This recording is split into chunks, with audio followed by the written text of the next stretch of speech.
이번 13회는 왠지 부부의 세계가 아닌 아들의 세계가 될 것 같은 느낌인데요. 중2병 걸린 아들 준영의 폭주가 더욱 심해지며 준영이를 둘러싼 주변 인물 간의 갈등, 이를 케어하는 지선우와 이태호, 그리고 이를 못마땅해 하는 여다경 등 아들 준영이를 중심으로 한 스토리가 펼쳐질 것으로 보입니다.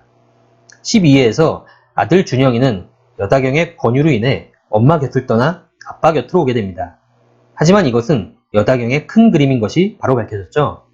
첫 번째로 준영이를 데려와서 더 이상 이태호가 지선우에게 갈 명분을 없앤다.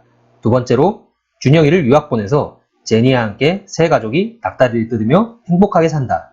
이 큰 그림을 위해 준영이를 그럴듯한 말로 설득하였고 이 작전은 절반의 성공을 거두게 됩니다.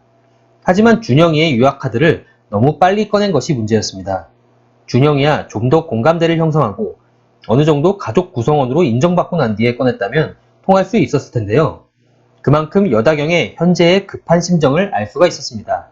빨리 손을 안 쓰면 이태호와 지선우의 불씨가 더욱 타오를 것이란 걱정 때문이었죠. 하지만 결국 이것이 그녀에겐 패착이 되었습니다.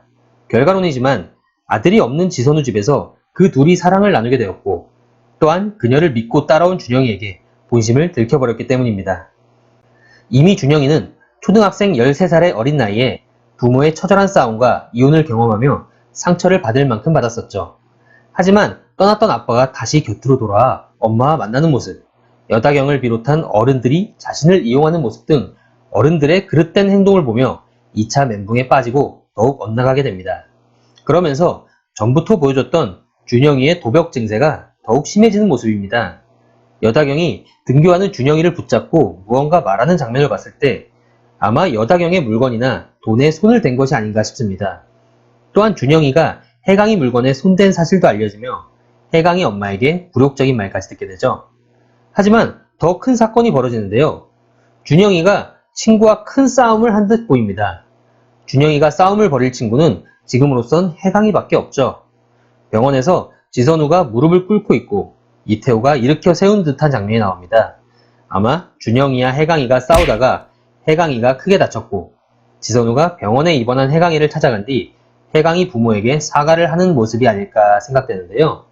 불과 바로 전 12회에서 가죽 자켓 포스 뿡뿡 풍기며 박살내 버리겠다고 했던 지선우였는데 아들의 잘못 앞에선 무릎까지 꿇는 엄마의 모습을 보면서 이 역시 자녀를 둔 현실 부부의 모습을 적나라하게 드러내는 장면이 아닌가 생각됩니다. 그리고 지선우와 혜강이 가족의 갈등에 이태호가 개입할 듯합니다.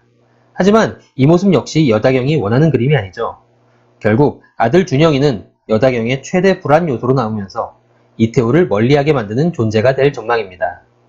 예고편 마지막엔 야구 연습장 그물과 지선우의 알 수 없는 표정이 보이는데요. 이는 이태호와 준영이가 야구 연습장에서 사이좋게 운동하는 모습을 바라보며 결국 오산을 떠날 결심을 굳히는 장면으로 보입니다. 자신이 떠나야 아들이 아빠와 함께 안정을 찾고 행복해질 거라 생각한 것 같은데요. 결국 지선우는 이태호에 대한 처절한 복수 대신 서로 거리를 두며 행복을 빌어주는 방향으로 전개될 듯 보입니다. 어느덧 16부작의 4회차만 남았습니다. 다음 리뷰도 기대해주세요.